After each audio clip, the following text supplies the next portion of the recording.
ولد ولم يكن له كفوا أحد صدق الله العظيم. Coba diulang itu lafaz Allahnya, Mas. Allah. Qul huwallahu ahad ya. Qul huwallahu ahad. Allah ya. Qul huwallahu ahad. Qul huwallahu ahad. Coba dua. Qul huwallahu ahad. Baik, lafaz Allahnya mungkin perlu dipertebal dikit ya. Sudah bagus, tapi tinggal ditingkatkan sedikit. Nah, dipertebal sedikit ya. Ya, Pak. Lafaz Allah. Nah, kadang-kadang memang kalau sudah membaca itu nyambung. Kalau udah nyambung, kadang-kadang perlu perlu pembiasaan. Qul huwallahu ahad, itu ahadnya juga nanti qalqalah ya, qalqalah.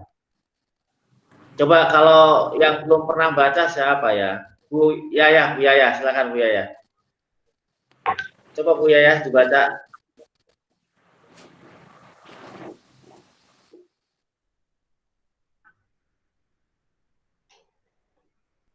Mana Bu Yaya ini?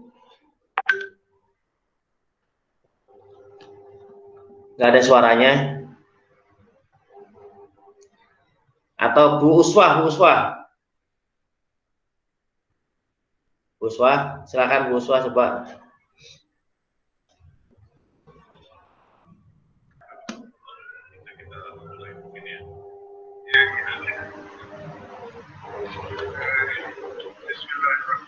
أعوذ بالله من الشيطان الرجيم بسم الله الرحمن الرحيم قل هو الله أحد الله الصمد لم يلد ولم يولد ولم يكن له كفوا أحد Sadaqallahul azim.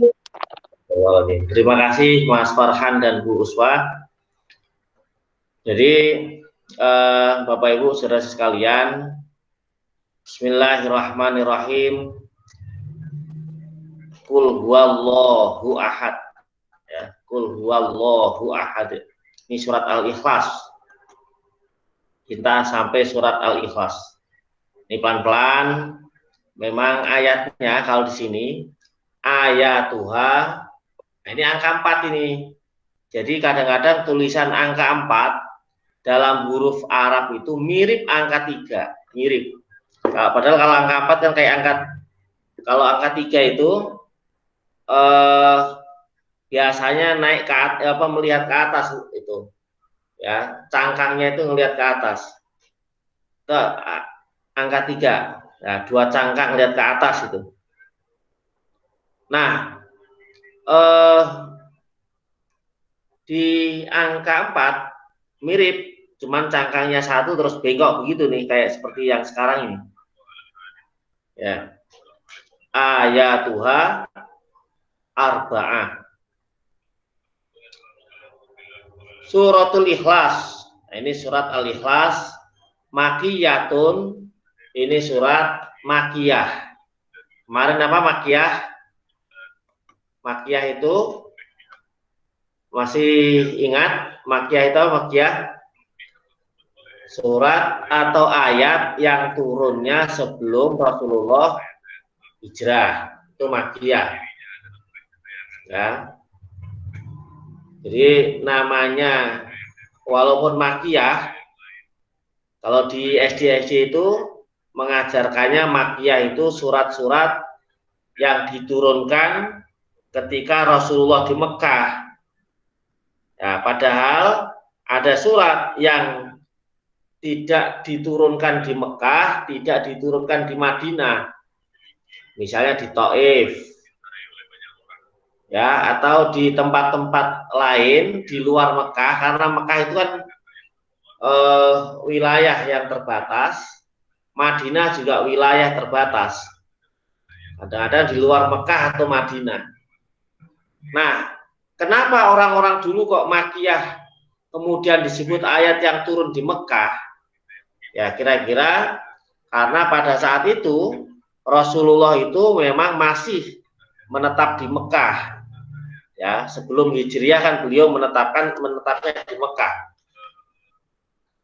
Kalau Madaniyah itu surat atau ayat yang diturunkan ketika Rasulullah Shallallahu Alaihi Wasallam sudah pindah dari Mekah ke Madinah, pindah hijrah dan menetap di Madinah.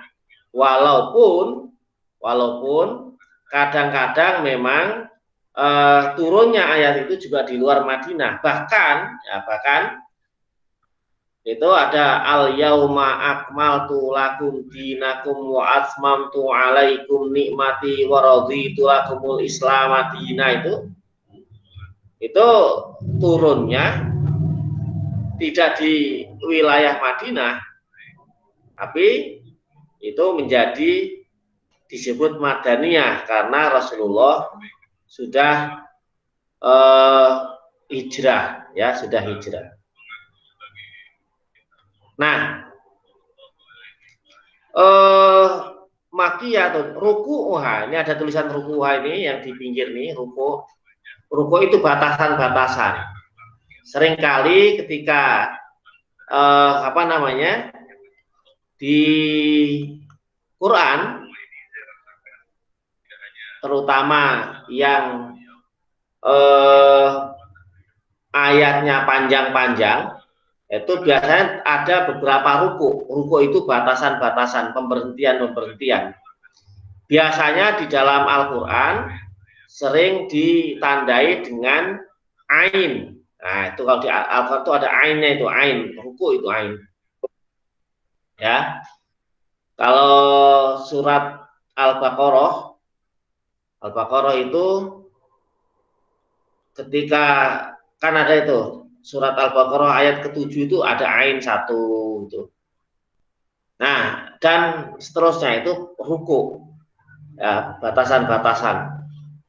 Nah, di surat Al-Ikhlas ini ada 1 ruku. Nah, tadi ya ada 1 ruku.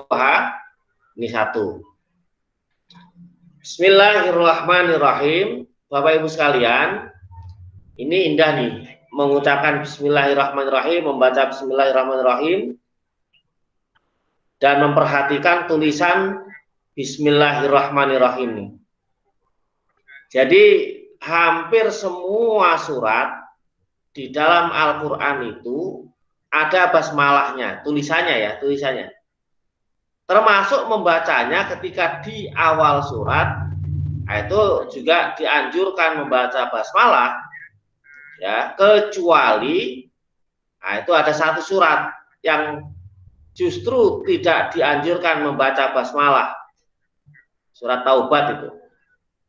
Nah, tetapi di dalamnya ada basmalahnya. Makanya jumlah basmalah di dalam Al-Quran juga sebanyak jumlahnya surat, yaitu ada 114 basmalah itu. Jadi walaupun ada 1 surat yang tidak baik dibacakan basmalah di awal, bahkan ulama-ulama itu cenderung mengharamkan itu maksudnya tidak memperbolehkan gitu. Nah, ini di dalam 1 surat justru di dalamnya ada basmalah. Nah, Bapak Ibu sekalian, surat Al-Ikhlas ini surat yang ke-112. Ya, surat ke-112. Surat Al-Ikhlas ini turun di Mekah tadi, Makkiyah. Ya, di Mekah Makkiyah ya. Ayat ini turun sesudah surat An-Nas. Di dalam dalam tafsir Al-Marawi disebutkan seperti itu. Nah, penamaan surat Al-Ikhlas ini nama-namanya dulu. Kita mengenal dulu ya. Katanya kalau tidak mengenal itu nanti tidak sayang. Nah, nggak kenal Al-Ikhlas, nggak sayang Al-Ikhlas. Kalau kenal Al-Ikhlas, nanti senang dengan Al-Ikhlas. Nah, nama-nama Al-Ikhlas ini terkait dengan hal-hal yang terkandung di dalamnya. Surat Al-Ikhlas namanya itu banyak sekali, tetapi yang paling masyhur itu terkenal, yang memang menggunakan nama surat Al-Ikhlas. Kenapa disebut surat Al-Ikhlas? Karena membicarakan tentang kemurnian tauhid, kemurnian mengesahkan Allah Subhanahu wa taala. Ya, Allah Azza wa Jalla menghilangkan dari segala kekurangan Allah. Jadi surat ini enggak minta apa-apa, mulai dari tadi surat ayat pertama sampai ayat yang keempat, enggak ada permintaan apapun. Kalau nanti dibaca terjemahnya, Qul huwallahu ahad. Katakan wahai Muhammad, dia Allah adalah esa, sampai akhir itu tidak ada permintaan, tidak ada apa-apa, benar-benar memang hanya fokus pada bicara tentang kemurnian tauhid dan nanti ada syariat. Jadi ini.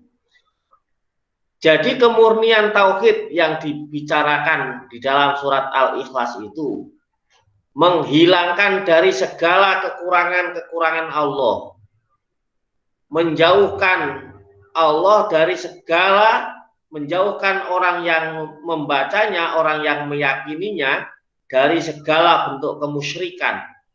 Nah itu. Surat Al-Ikhlas juga dinamai At-Tafrid, At-Tajrid, Tauhid, An-Najah, Al-Wilayah, Al-Ma'rifat, Al-Asas.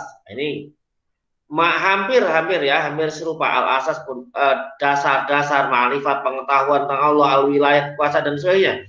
Itu semua hal yang terkait dengan nama yang memang terkandung isinya di dalam surat Al-Ikhlas itu. Ada An-Najah itu keselamatan itu.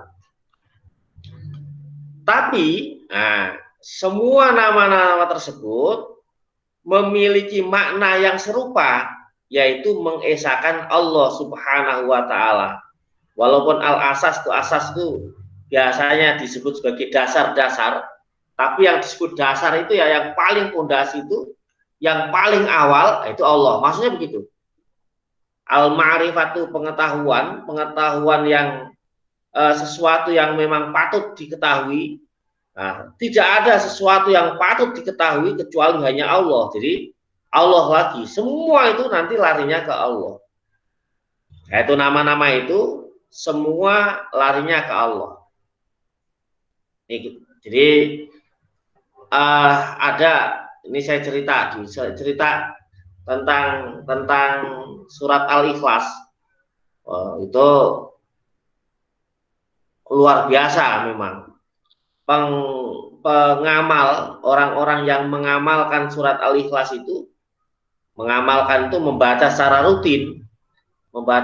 rutin surat Al-Ikhlas itu, ternyata merasa dekat dengan Allah. Nah, kalau merasa dekat dengan Allah itu boleh.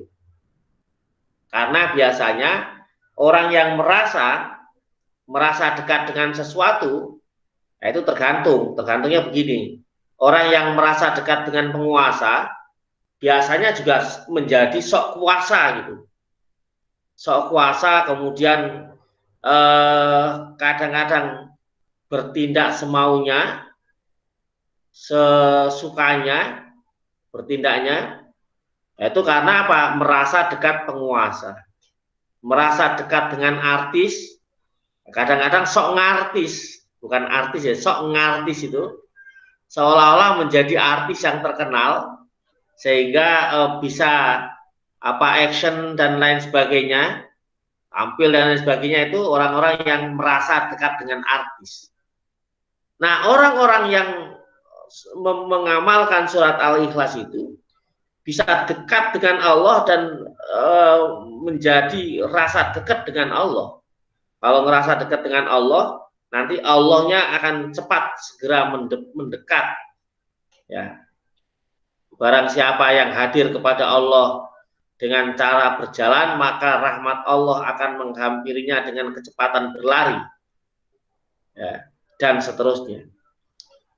Nah, ini kedekatan seorang hamba kepada Allah. Nah,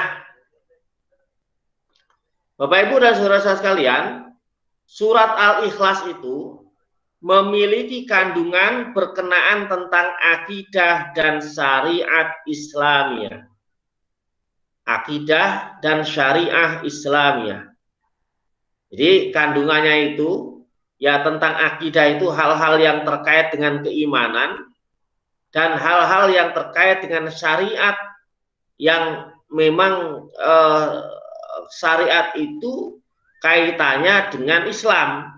Syariat itu jalan, syariat itu arah ya, tuntunan ya. Jadi syariat Islamiyah itu tuntunan yang Islami. Nah, itu kandungan dalam surat Al-Ikhlas itu. Al-Ikhlas mengesahkan Allah dan mensucikannya. Nah, itu nanti tergambar di dalam ayat-ayatnya. Al-Ikhlas itu mengesahkan Allah. Al-Ikhlas itu mensucikan Allah dari segala macam kotoran-kotoran yang tidak pantas untuk Allah. Nah, itu mensucikan itu begitu. Mensifati dengan sifat yang sempurna, nah itu Al-Ikhlas. Jadi menjelaskan tentang Allah itu seperti apa dengan kesempurnaan akhlak, kesempurnaan sifat yang memang pantas disematkan untuk Allah. Dan menafikan kemusyrikan, menghilangkan sesuatu yang menjadikan sekutu bagi Allah. Surat ini menjadi bukti, surat Al-Ikhlas ini, atas penolakan hamba terhadap ini orang Nasrani yang meyakini tentang Trinitas. Nah, kalau orang Nasrani itu anggapan mereka di dalam Al-Quran juga disebutkan, itu ada kelompok-kelompok yang menyatakan bahwa ya Allah itu punya anak, Allah itu ya nanti punya anak yang terlahir dari seorang hamba. Nah, itu ini jelas surat Al-Ikhlas ini menolak keyakinan tersebut, ya, yang Trinitas ya, Trinitas. Dan orang musyrik juga yang menyatakan bahwa ada sesembahan Tuhan-Tuhan selain Allah itu ditolak dengan surat ini. Jadi ada Nabi Uzair misalnya, Nabi Uzair itu dianggap sebagai anak Allah, Uzair ibnullah. Ada yang menyatakan bahwa matahari itu Tuhan. Ada yang menyatakan bahwa makhluk-makhluk lain ya itu menjadi Tuhan. Bahkan di dalam pada awal Islam sendiri, di sekeliling Ka'bah itu berjajar sesembahan-sesembahan Tuhan-Tuhan yang dijadikan sandaran bagi orang-orang yang musyrik. Nah, itu di sekeliling Ka'bah dulu itu ada patung-patung besar patung besar ada Lata, Uzza, Manata dan sebagainya itu. Jadi di sekeliling Ka'bah itu patung-patung yang besar ada 360 patung. Tuh, di Ka'bah itu. Yang patung-patung kecil nggak dihitung. Nah, itu. Surat Al-Ikhlas ini kemudian menafikan dari hal-hal yang tersebut. Ya, Tuhan-Tuhan yang selain Allah itu. Nah, ini dalam tafsir Munir jilid 15. Nah, ada perbedaan qiraat. Ini di Fatihah kemarin kita bahas qiraat. Dalam membaca lafaz kufuwan.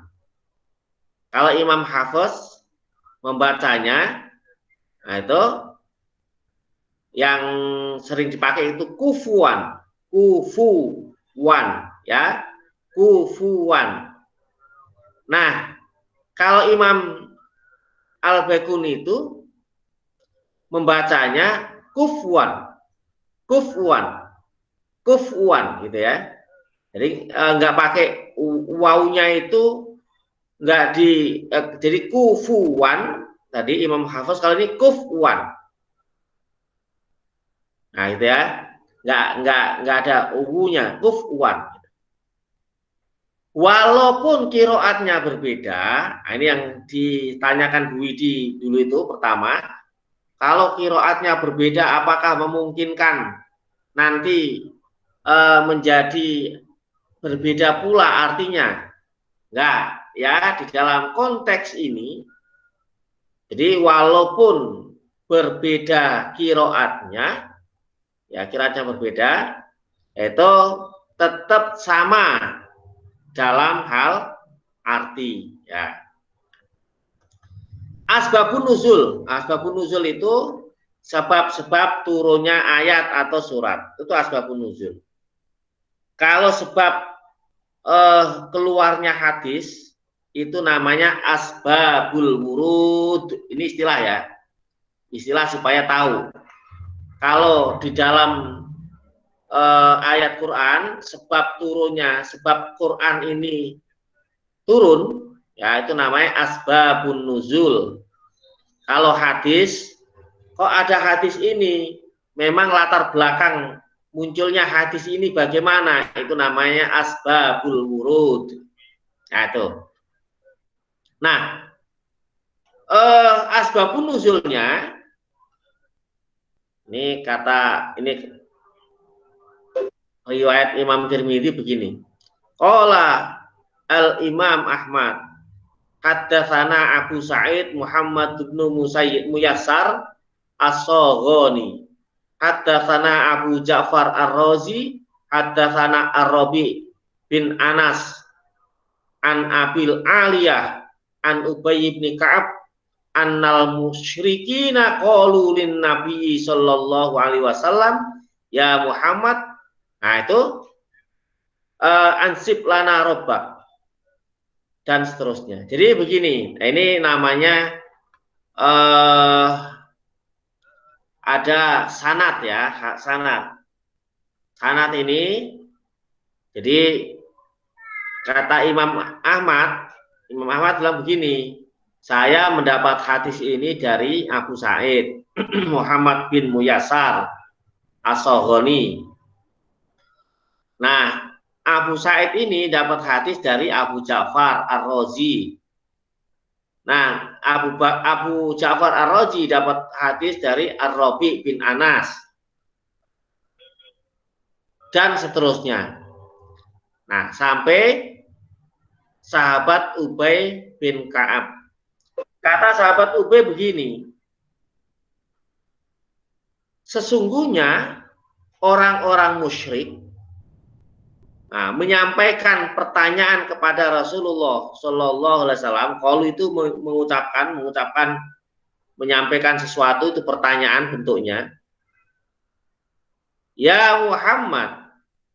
Ini kalau orang musyrik manggil ya begitu, dengan nama langsung. Coba Bapak Ibu, teman-teman sekalian, perhatikan itu hadis-hadis. Kalau yang manggil orang-orang musyrik, itu seringkali dengan menggunakan istilah langsung begini, ya Muhammad, ya Muhammad, ya Muhammad gitu. Tapi kalau hadis-hadis itu yang menyampaikan adalah orang mukmin, nah seringkali dengan ya Rasulullah, ya Nabi Allah, dan seterusnya. Jadi ini bentuk penghormatan. Makanya menghormati Rasul itu ya boleh, kan itu dicontohkan oleh para sahabat, penghormatan itu. Nah, kata orang kafir tadi, mereka tanya, ansib lana robbak. Muhammad, gambarkan kepada kami Tuhanmu itu seperti apa sih? Kok kamu ini kok ngenalin, ya, memperkenalkan Tuhan sesuatu yang berbeda, yang dulu-dulu kita kan sudah punya itu. Tuhan itu sudah punya. Kenapa kamu kenalkan sesuatu yang tidak kenal buat kami? Nah, maka ketika orang-orang kafir begitu, kemudian fa'anjalallahu ta'ala, maka Allah menurunkan. Nah, Allah menurunkan ini ya melalui malaikat Jibril tentunya. Walaupun di sini redaksinya fa'anzalallahu ta'ala, qul huwallahu ahad, dan seterusnya. Qul huwallahu ahad, Allahus samad, lam yalid wa lam yulad wa lam yakul lahu kufuwan ahad. Wakada, dan seperti ini. Wakada rawahu Tirmidzi, dan seperti ini juga riwayatnya Imam Tirmidzi. Jadi gini, hadis ini riwayatnya Imam Ahmad, riwayatnya Imam Tirmidzi juga begini nih, wakada rawahu Tirmidzi. Jadi ini ada dua perawi yang meriwayatkan hadis yang sama, yang serupa. Nah, ada hadis lain. Ini hadis lain, hadisnya tidak saya tulis, agak panjang. Telah meriwayatkan Al-Dhahak, sungguhnya orang-orang musyrik mengutus Amir bin Taufail kepada Rasulullah Shallallahu Alaihi Wasallam supaya ini Amir ini nanya kepada Rasul. Kemudian si Amir ini nanya, lalu ia bertanya dengan pertanyaan mereka. Pertanyaan mereka itu maksudnya Amir menjadi delegasi orang-orang musyrik. Nah, Amir ini membawa pertanyaan orang-orang musyrik ini untuk disampaikan kepada Rasulullah. Jadi perwakilan. Nah, kata Amir begini. Jadi dulu orang-orang musyrik tidak mendemo Rasul tuh, nggak demo ya. Orang-orang musyrik ini nggak demo Rasulullah, tapi mereka pakai perwakilan. Nah, kata orang musyrik melalui lisannya Amir bin Tufail ini, Muhammad, kamu telah memecah kerukunan kami. Jadi mereka bilang seolah-olah Islam datang itu menjadikan pecah mereka. Dalam surat Al-Bayyinah itu, lam yakunil ladzina kafaru min ahlil kitab wal musyrikina munfakina hatta ta'tiyahumul bayyinah rasulun minallahi yatlu suhufan mutahharah fiha kutubun qayyimah wa ma tafarraqa. Nah, ini mereka tidak berpecah belah. Jadi mereka merasa terpecah belah itu oleh Nabi. Ya, jadi seolah-olah Islam datang ini memecah belah. Padahal mereka ya begitu datang kebenaran ini, kemudian akhirnya ada yang ikut Rasul, ada yang enggak. Mereka merasa terpecah karena itu. Ama tafarraqal ladzina utul kitaba illa mim ba'di ma ja'athumul bayyinah. Wa ma umiru illa liya'budullaha mukhlishina lahuddin hunafa, dan seterusnya. Ya. Nah, ini kata orang kafir, kamu telah memecah kerukunan kami. Kamu telah menghina Tuhan-Tuhan kami. Mereka merasa Tuhannya dihina.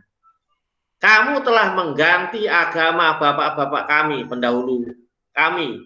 Ya, jika kamu fakir, kalau kamu memang butuh harta, salah gitu. Coba deh ngomong berapa sih kebutuhan kamu. Kami akan iuran untuk ngasih kamu. Kadang-kadang kan ada orang terkenal. Ini orang sekarang begitu tuh. Orang sekarang itu kadang melakukan apapun demi terkenal. Begitu terkenal, larinya adalah uang. Ternyata pikiran begitu, itu juga pikiran zaman dulu. Seolah-olah Rasulullah itu ingin terkenal karena ingin mendapatkan harta benda. Ini cara berpikirnya orang kafir Quraisy pada saat itu sudah begitu. Kalau memang kamu ingin kaya, kamu ini miskin, ingin kaya, ya sudah, berapa sih yang kamu butuhkan? Nah, kalimat ini sesungguhnya menggambarkan bahwa orang-orang kafir itu sudah mulai khawatir. Khawatir karena seolah-olah Rasulullah ini mengancam, keberadaan Rasulullah itu mengancam persatuan mereka, mengancam kedudukan mereka bisa tergeser gitu, mengancam harta benda mereka dan lain sebagainya. Nah, ini kalimatnya Amir bin Tufail itu. Jika kamu gila, maka kami akan menyembuhkanmu. Kalau memang bukan karena harta, cara berpikir bukan seperti kami. Apa kamu sudah gila ya, Mat? Kalau memang kamu sudah gila, ya sudah, nanti biar kami yang ngobatin.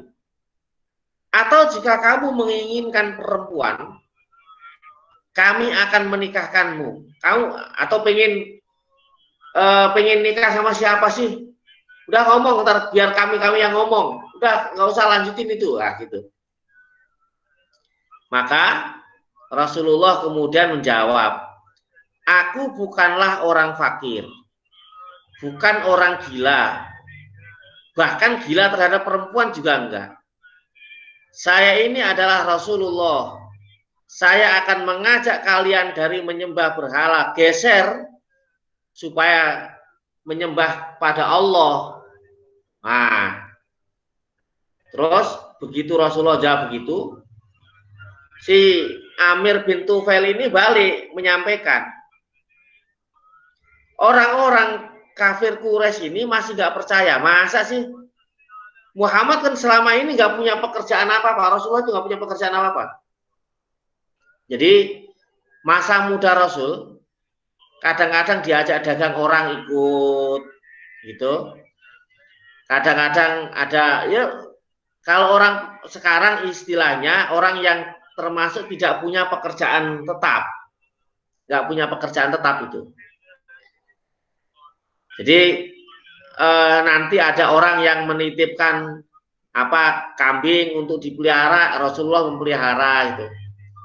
Jadi nggak ada Rasul ini profesinya apa sebelum jadi Rasul itu nggak ada yang jelas. Fokus satu itu nggak ada. Nggak jadi guru juga, ngajar di SDIT juga nggak begitu juga ya. Belum ada SDIT dulu itu. Nggak juga. Jadi